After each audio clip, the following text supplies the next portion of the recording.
सहनाववतु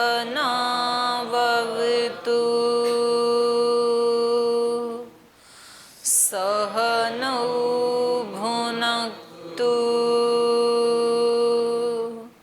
सह वीर्यं करवावहै तेजस्विनावधीतमस्तु मा विद्विषावहै। ॐ व्रतानां व्रतपति व्रतं चरिष्यामि तच्छकीयं तन्मे राध्यताम् इदमहमनृतात् सत्यमुपैमि। ॐ शान्ति शान्ति शान्तिः।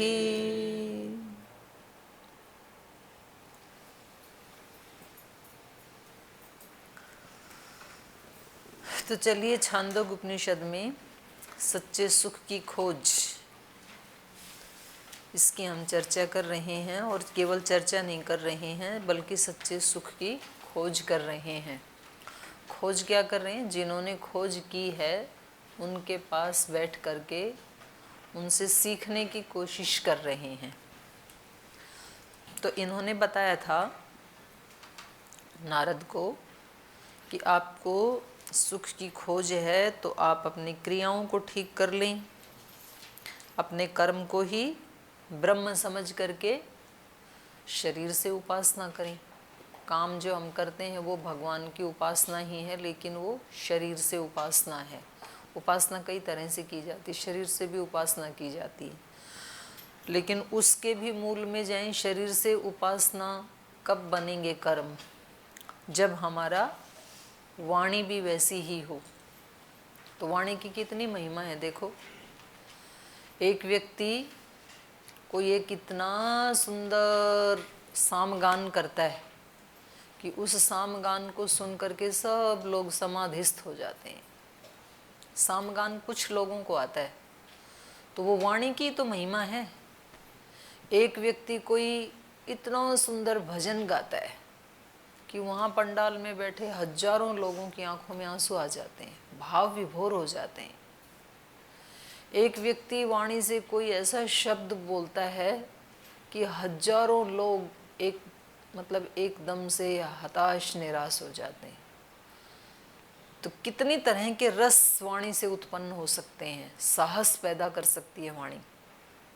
कहते हैं कि जो हिटलर था वो एक पैर से अपंग था, मतलब सर्वांग संपन्न नहीं था उसका शरीर, लेकिन वाणी ऐसी थी कि एक बार जब बोलता था ना तो सारे सैनिक एकदम ऐसे खड़े हो जाते थे मारने के लिए।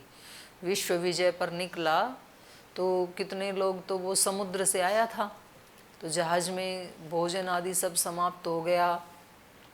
कब भारत पहुंचेंगे, कैसे उसको लूटेंगे, इतने दुर्बल शरीर से कैसे हम अपने उस मिशन को आगे बढ़ाएंगे। तो कुछ लोगों ने कहा कि वैसे भी ये हमें इतना ज़्यादा युद्ध में झोंकने के लिए ले जा रहे हैं, तो इससे अच्छा तो है कि हम समुद्र में ही डाक मार जाते हैं, छलांग लगा देते हैं।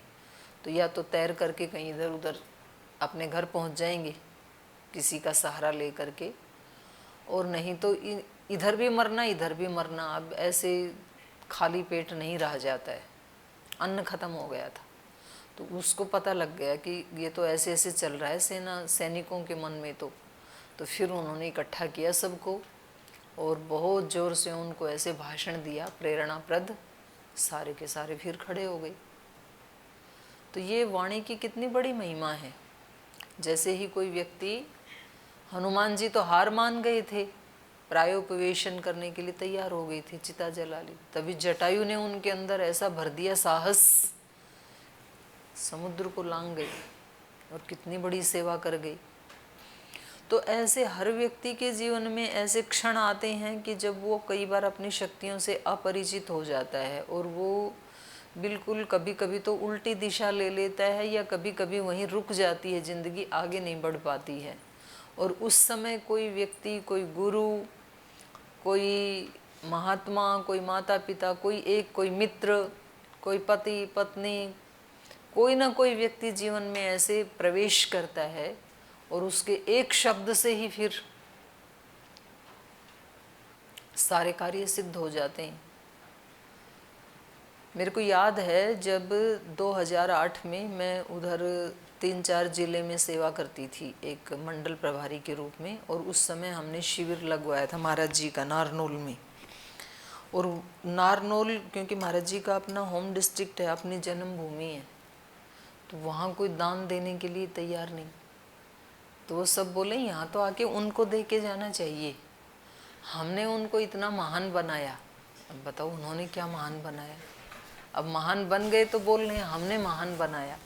जब वो वहाँ से आए थे तब तो पता भी नहीं था आधे लोगों को, तो कहाँ से किसका बच्चा था, कहाँ गया, किस गुरुकुल में पढ़ रहा है, और आज बोले हमने बनाया उनको। लेकिन भाई ऐसे तो नहीं कह सकते कि आपने कैसे बनाया। अब तो दावा करते हैं तो करते हैं, क्या कह सकते हैं उनको। कोई एक पैसा ना दे, बोले वो यहाँ आ रहे हैं तो हमें दे के जाएं, नारनौल को क्या दे के जाएंगे। और गुरुजी ने भी कह दिया कि छोड़ो अब यहाँ शिविर नहीं हो पाएगा। उस समय गुरुजी वहीं थे, खानपुरी थे। फिर महाराज जी ने भी कह दिया कोई बात नहीं जी कभी गुरुकुल आएंगे ना तो तभी उधर इलाके के लोगों को बुला लेना, तू अपने योग शिक्षकों को, भक्तों को वहीं आशीर्वाद दे देंगे। अब मेरे को ये लगे कि भाई ये तो मतलब अहंकार को चोट लग जाएगी कि बहनें मंडल प्रभारी हैं तो बहनें तो शिविर लगा नहीं सकती हैं। मतलब अहंकार को तो झुकना बुरा लगता है। लेकिन तो मैंने कहा शिविर तो ज़रूर होगा यहाँ पे। तो होगा कैसे, कोई पैसा तो दे नहीं रहा है और खर्चा तो लगेगा, उसमें 15-20 लाख रुपए लगेंगे।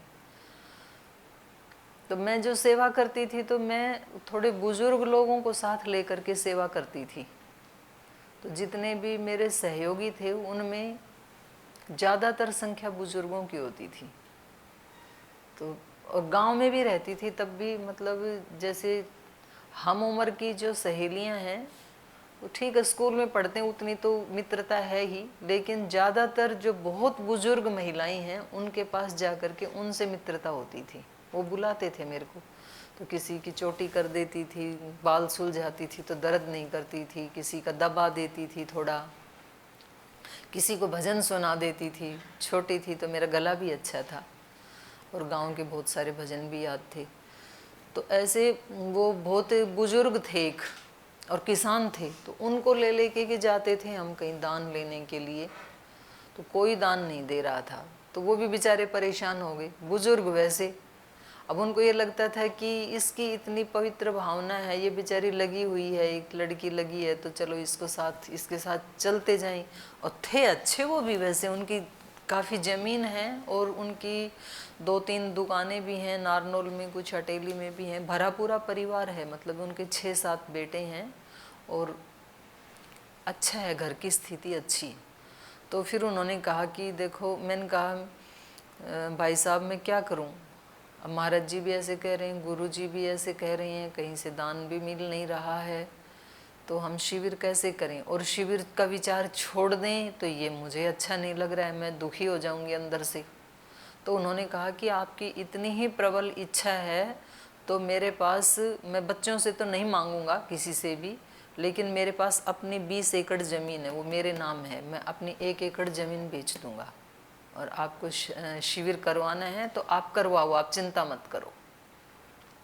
तो मेरे को मतलब आज तक भी याद है, और मैं जब तक जिंदा रहूंगी तब तक मुझे याद रहेगा। उनकी उस एक बात से मेरे को इतना संबल मिल गया कि मेरे को ये था कि ठीक है सबके पास जाके देख लेते हैं, और अंत में चाहे कोई एक व्यक्ति भी नहीं दे तो ये अपनी ज़मीन बेच देंगे, तो शिविर तो होगा। तो पक्का विश्वास हो गया ये। तो फिर जब व्यक्ति में विश्वास पैदा हो जाता है तो फिर उसके काम बनने लगते हैं। किसी भी कार्य की सफलता के लिए आत्मविश्वास सबसे पहली शर्त है।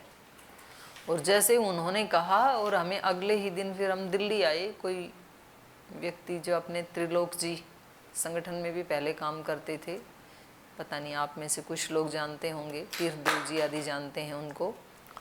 तो उनके पास गए हम अगले दिन, गुड़गांवा रहते थे वो। उनके पास गए और उन्होंने अगले ही दिन हमारे को 1 लाख रुपए का दान दिया। अब जिसको 1 रुपया नहीं मिल रहा था उसको 1 लाख रुपए मिल गई। तो हम तो बड़े मतलब खुश होते हुए आए वहाँ से। गुरुजी साथ गए थे, लेकिन गुरुजी बोले कि अब गुरुजी को पुस्तकें बनाने का शौक है। तो गुरुजी ने कहा, मैंने कहा गुरुजी थोड़े से होर्डिंग बैनर बना के लगा देते हैं, तो जब दूसरे लोग देखेंगे तो वो भी दान देने लगेंगे। बोले नहीं नहीं, स्वामी जी आ रहे हैं तो एक स्मारिका तैयार करेंगे, एक पुस्तक बनाएंगे और इसमें इन इन लोगों के लेख छपेंगे।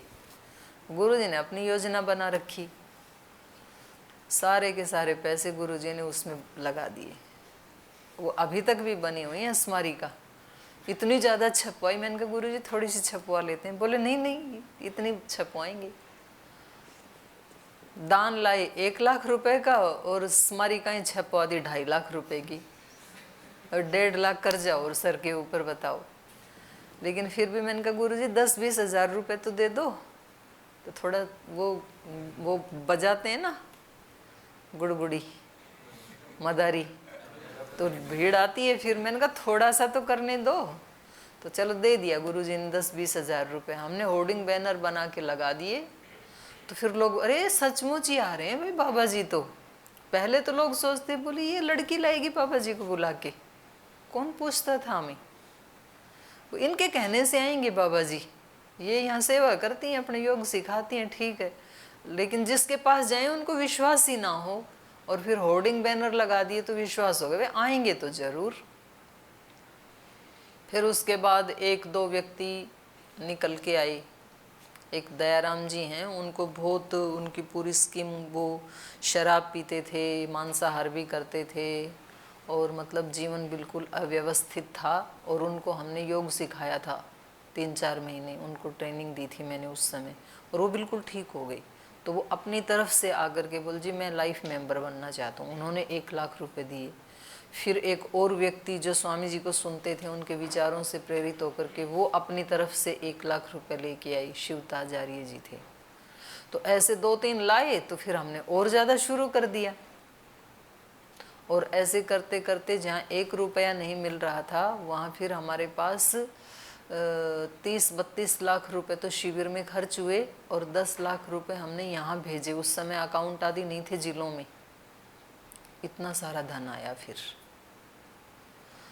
तो कभी कभी किसी व्यक्ति की, मैं वाणी के ऊपर बात शुरू कर रही थी कि किसी व्यक्ति की वाणी कभी कभी हमारे को इतना शक्ति दे जाती है, इतना आत्मबल भर देती है। किसी समय किसी व्यक्ति की वाणी हमेशा याद रहती है वो। तो इन्होंने बताया कि आप वाणी की उपासना करो, और वाणी जितनी जितनी व्यक्ति साधना करता है उतना उतना उसकी वाणी में सच्चा तेज आना शुरू हो जाता है। वो जो बोलता है ना, उसके ऊपर लोग विश्वास करते हैं, क्योंकि उसका पीछे का ट्रैक रिकॉर्ड ये है कि जो उसने कहा वो करके दिखाया। तो उस व्यक्ति की वाणी शक्तिशाली होती है। और वास्तव में जो महान लोग होते हैं, जो वो करते हैं वो ही वाणी से बोलते हैं, जो नहीं करते हैं वो नहीं बोलते हैं वाणी से। जो करते हैं वो ही बोलते हैं, और जो बोलते हैं वो करते हैं। कभी उनकी वाणी से कुछ ऐसा बोला गया, कोई संकल्प लिया गया, तो फिर उसको पूरा करते हैं वो। तो उनकी वाणी में बहुत बल होता है। तो ये वाणी तो हम सबको मिली है, लेकिन सबकी वाणी एक जैसी होते हुए भी एक जैसी नहीं है। भगवान ने तो एक ही जैसी दी वाणी, लेकिन हमने अपनी साधना के आधार पे अपनी वाणियों को छोटा बड़ा कर लिया है। तो किसी किसी की व्यक्ति की वाणी में कितना बल होता है, किसी की वाणी कोई वजूद ही नहीं रखती है। बोल जी घर में भी मेरी बात ही नहीं सुनता है कोई, मेरी वाणी का कोई मूल्य ही नहीं है। तो किसी की ऐसी वाणी होती है कि कोई भी नहीं उसको मानता नहीं है। किसी व्यक्ति की ऐसी वाणी होती है, दक्षिण में है अपने एक वो वीरेंद्र हेगड़े जी, तो उनके वहाँ आज भी कोई कोर्ट नहीं है वहाँ पे। वो पुरानी एक परंपरा चल रही है, उनका जो आश्रम है, और वो कोई सन्यासी भी नहीं है, बस ऐसी एक परंपरा चल रही है। 1 लाख लोग रोजाना खाना खाते हैं वहाँ पे धर्मावरम में, कर्नाटक में। तो उससे पहले भी उन्होंने ऐसे एक अपना कक्ष बना रखा है, वो दिखाया था। बोल जी यहाँ बैठ करके जो बोल दिया इन्होंने वो ही अंतिम निर्णय है। तो दोनों लोगों की बात सुनेंगे, पहले जैसे राज दरबार में होता था, और वो दोनों की पक्षों की बात सुन के जो उन्होंने निर्णय दे दिया वो अंतिम निर्णय है। फिर उसको मतलब जिसके पक्ष में निर्णय आया वो तो कुछ नहीं ही बोलेगा, पर जिसके विपक्ष में निर्णय गया है वो भी उसको स्वीकार करता है। तो ऐसी एक परंपरा होती है। तो पहले तो डिजाइन तो यही किया था लोकतंत्र में भी, पहले तो राजाओं का होता था, उसके बाद लोकतंत्र में भी भाई गांव में कम से कम कोई एक व्यक्ति तो ऐसा होना चाहिए जिसकी बात को सारा गांव माने, और फिर उसके 4-5 सहयोगी होने चाहिए। तो पंच सरपंच ये डिजाइन किया था। अब वो सरपंच कैसे हैं उसकी बात गांव वाले तो बाद में मानेंगे, उनके घर वाले भी मानते हैं कि नहीं, ये तो देखना पड़ेगा। घर का मुखिया, गांव का मुखिया, इलाके का मुखिया, तो ऐसे ये वाणी के आधार पे ही तो बनते थे। और वाणी विचार के आधार पे, फिर किस व्यक्ति की वाणी सशक्त होगी? जिसका विचार सशक्त है, जिसका विचार महान है। तो सनत कुमार ने कहा नारद से, नारद तू कर्म को शुद्ध बनाने के लिए वाणी की उपासना कर, वाणी को भी सशक्त बनाने के लिए, तेजस्वी बनाने के लिए मन की उपासना कर। मन में जो होता है वही वाणी में आता है। और मन में तो फिर कई प्रकार के संकल्प उठते हैं, विचार उठते हैं। तो उन विचारों को भी शुद्ध करने के लिए पहले संकल्प की उपासना कर, क्योंकि संकल्प ही विचार में कन्वर्ट होता है। शुरू में जब कोई इच्छा जागृत होती है मन में, उसको संकल्प कहते हैं, और वो घनीभूत हो जाती है तो वो फिर विचार का रूप ले लेती है। और फिर बताया कि संकल्प से भी कुछ बड़ा है क्या। कल बात हुई थी कि जो संकल्पवान होता है उसकी बहुत इज्जत होती है, शिव संकल्प वाला। और वो जो संकल्प शुभ संकल्प होता है व्यक्ति का, तो बस एक बार मन में शुभ संकल्प आने की देरी है, उसके बाद तो फिर सब मनुष्य उसकी संकल्प को पूरा करने के लिए जुट जाते हैं। और सब मनुष्य नहीं बल्कि सारी सृष्टि, पेड़ पौधे भी, पशु पक्षी भी, और जो अदृश्य शक्तियां काम कर रही हैं इस ब्रह्मांड में, वो सब भी एक बार व्यक्ति अच्छा संकल्प ले तो सही अपने हृदय में, और फिर वो साधना शुरू करे तो सही उस संकल्प के लिए। देखो फिर कैसे सारी सृष्टि हमारी हेल्प करती है, कितना आनंद आने लगता है। बाह्य दृष्टि से लगेगा कि इनको तो कोई सुख चैन ही नहीं है, हमेशा ये तो साधना में ही, तपस्या में ही जुटे रहते हैं, अध्ययन अध्यापन में ही जुटे रहते हैं, सेवा में ही जुटे रहते हैं। लेकिन उनसे पूछो जो कर रहे हैं, उनको तो कितना आनंद आता है अगर वो अपने ही संकल्प से कर रहे हैं तो। और अगर किसी दूसरे ने जबरदस्ती किसी को लगा रखा, उनका अपना संकल्प है ही नहीं, तो फिर निश्चित रूप से वो बोर भी होंगे, फिर झगड़ा भी करेंगे, फिर झुंझलाएंगे भी। पर अपना संकल्प है और फिर लगे हुए हैं तो कैसा लगता है? फिर तो आनंद आता है कि आज इतनी उपलब्धि की, कल इतनी करेंगे। तो साधना में भी यही बात है, और संसार की बाह्य उपलब्धियां प्राप्त करने में भी यही बात है। तो इन्होंने कहा कि संकल्प बहुत बड़ी शक्ति है हमारे पास, तो तुम संकल्प को पहचानो और अपने संकल्पों को शुद्ध बनाएं, पवित्र बनाएं, ऊंचा बनाएं, तो आपको सुख बढ़ता चला जाएगा। तो ये शाश्वत सुख की बात हो रही है, ये टेम्परेरी सुख की बात नहीं हो रही है, अस्थायी सुख की बात नहीं हो रही है। तो संकल्प की महिमा को जान करके नारद ने पूछा कि भगवान संकल्प से भी बड़ा कुछ है क्या? संकल्पाद भूय इति संकल्पाद वाव भूयो अस्ति इति। संकल्प से भी बड़ा है क्या? तो बोले निश्चित रूप से संकल्प से बड़ा है। तन में भगवान ब्रवीतु इति, तो भगवान वो फिर बताइए संकल्प से बड़ा क्या है। तो इन्होंने कहा चित्तम वाव संकल्पाद भूय, यदा वै चेतयते अथ संकल्पयते अथ मनस्यति वाचमीरयति ताम उ नाम्नि ईरयति नाम्नि मंत्रा एकम भवन्ति मंत्रेषु कर्माणि। संकल्प से भी बड़ा क्या है? चेतना, जागरूकता। संकल्प व्यक्ति कब लेगा? अच्छा संकल्प कब लेगा? जागरूक होगा। जागरूक ही नहीं है तो संकल्प भी उल्टे पुल्टे ही होंगे फिर उसके। और उल्टे पुल्टे क्या, जागरूक नहीं है तो उल्टे पुल्टे भी नहीं लेगा, संकल्प लेगा ही नहीं व्यक्ति यदि जागरूक नहीं है तो। अवेयर नहीं है तो कोई संकल्प नहीं लेगा, ऐसे ही जिएगा पशु की तरह से ही। तो संकल्प के लिए चेतना की आवश्यकता है, जागृति की आवश्यकता है। संकल्प तो अच्छा भी हो सकता है, बुरा भी हो सकता है, बुरे भी संकल्प लेते हैं व्यक्ति, तो उसके लिए भी जागृति की आवश्यकता है। उनको पता तो होना चाहिए कि हमें इतना बड़ा काम करना है, तभी कर पाएंगे। तो इन्होंने कहा कि आप ये जो जागृति है, ये जो चेतना है, इसको ही ब्रह्म मान करके इसकी उपासना करो। व्यक्ति को हमेशा कैसे रहना चाहिए? जागरूक। कभी भी ऐसे नहीं रहना चाहिए कि जब उसको ही नहीं पता है कि वो क्या कर रहा है, ऐसी स्थिति में होकर के कोई क्रिया नहीं करनी चाहिए। तो हमेशा अलर्ट होकर के, जागरूक होकर के, साक्षी होकर के कोई क्रिया करनी चाहिए। तो ये सारी की सारी जो चीज़ें बताई, 4-5 कर्म से लेकर के संकल्प पर्यंत, इन सब का आश्रय क्या बताया? चेतना, चित्त। चित्त ही उसकी प्रतिष्ठा है। इसलिए नारद चित्तम उपास्व इति, माने सच्चा सुख प्राप्त करना है ना, तो बाहर की यात्रा के साथ साथ अंदर की यात्रा भी बराबर चलनी चाहिए। तो मैंने एक दिन बताया था ना गुरु पूर्णिमा पे कि बीज का विकास हमेशा 2 दिशाओं में होता है बराबर, नीचे की तरफ भी, ऊपर की तरफ भी। जड़ का विकास भी उतना ही होना चाहिए। जितनी जड़ सशक्त होगी, दूर तक फैली होगी, उतना ही ऊपर का विकास भी स्थायी होगा, सशक्त होगा।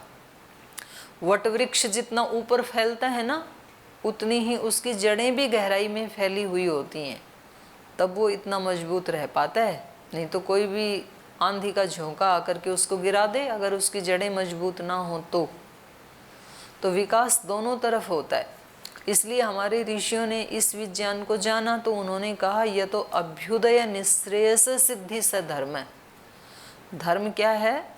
जिसमें दोनों तरफ का विकास हो, केवल बाहर बाहर का विकास नहीं, केवल अंदर अंदर का विकास नहीं, केवल जड़ें जड़ें फैलती रहें पृथ्वी में और ऊपर कुछ भी ना हो, ना कोई छाया, ना कोई लकड़ी, ना कोई फूल, ना कोई पत्ता, ना कोई फल, तो उस विस्तार का क्या फायदा फिर? तो बाहर भी तो कुछ तो मिलना चाहिए विस्तार से। तो दोनों प्रकार की उन्नति होनी चाहिए। तो नारद जी ने बाहर की उन्नति तो कर ली, सारी विद्याएं पढ़ ली उन्होंने, बाहर की प्रतिष्ठा को प्राप्त कर लिया, विद्वान भी बन गए, और ऐसे विद्वान को लोग दान दक्षिणा भी दे देंगे। तो बाहर की उन्नति तो पूरी कर ली, पराकाष्ठा। अब ये अंदर वाली उन्नति की तरफ लेके जा रहे हैं कि आंतरिक जगत में भी आपके पास बहुत सारी उपलब्धियां हैं, भगवान ने ही दे के भेजा है, उनका भी सम्मान करो। बाहर वाली उपलब्धियों का भी सम्मान करो, लेकिन उनके सम्मान में अंदर वाली जो उपलब्धियां हैं उनको भुला न देना, उनके प्रति अजागरूक नहीं होना। तो आपके पास वाणी देखो कितनी बड़ी शक्ति भगवान ने दे के भेजी है, और आप इसका परिष्कार करते करते, इसकी उपासना करते हुए, इसका सुधार करते हुए, इसको ओजस्वी, तेजस्वी और भगवान की वाणी बनाते हुए, संतों की, गुरुजनों की वाणी बनाते हुए कितना आप अपना और लोक का कल्याण कर सकते हैं। फिर ये मन आपके पास इतनी बड़ी शक्ति है, फिर उस मन में भी सूक्ष्म शक्तियाँ कितनी प्रकार की हैं। कहीं संकल्प की शक्ति है, कहीं चेतना की शक्ति है, चित्त की शक्ति है, अहंकार की शक्ति है। जैसा व्यक्ति का अहंकार होता है, अहंकार मतलब मैं क्या हूँ, तो अहंकार अच्छा भी होता है, अहंकार बुरा भी होता है। मैं भगवान का भक्त हूँ, मैं भगवान की शरणागति में हूँ, तो ये अहंकार तो है, लेकिन ये अहंकार अच्छे वाला है, ये रक्षा करने वाला है। मैं सबसे श्रेष्ठ हूँ, सब मेरे से कनिष्ठ हैं, ये भी अहंकार है। लेकिन ये अहंकार कैसा है? गिराने वाला है। ये अच्छा अहंकार नहीं है। मैं विद्वान हूँ, बाकी सब मूर्ख हैं। मैं सन्यासी हूँ, बाकी जो गृहस्थ में रहने वाले हैं वो तो सब श्रेष्ठ नहीं हैं। ये भी अहंकार है। ये अहंकार गिराने वाला है, दुख देने वाला है। और एक अहंकार ऐसा होता है कि जैसे अर्जुन का अहंकार है कि मैं भगवान की शरणागति में हूँ, जो वो कहेंगे वैसा मैं करूँगा। मैं गुरु की शरणागति में हूँ, मैं वेद की शरणागति में हूँ, मैं सत्य की शरणागति में हूँ। सत्य ही मेरा रक्षक है, ब्रह्मचर्य ही मेरा रक्षक है, गायत्री माता ही मेरी रक्षक है, गुरु ही मेरे रक्षक हैं, माता पिता ही मेरे रक्षक हैं। ये सारे ऐसे अहंकार हैं जो हमारी रक्षा करते हैं, हमें ऊंचा उठाते हैं। तो हमारे पास ये शक्तियाँ भगवान ने ही हमें दे के भेजा है, आंतरिक जगत की शक्तियाँ। उनसे हमारा परिचय नहीं होता है और हम शक्ति संपन्न होते हुए भी दुखी, दरिद्र और हीन अवस्था में होते हैं।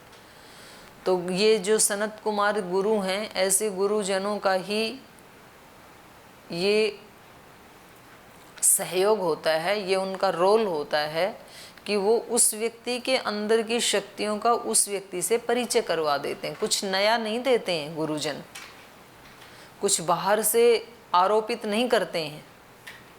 ठीक है, नैमित्तिक ज्ञान आदि देते हैं, वो गुरु के निमित्त से आता है, लेकिन उसका भी जो आश्रय है, उस ज्ञान को प्राप्त करने का भी जो आश्रय है, वो बुद्धि आदि उस व्यक्ति के अंदर पहले से ही होती हैं।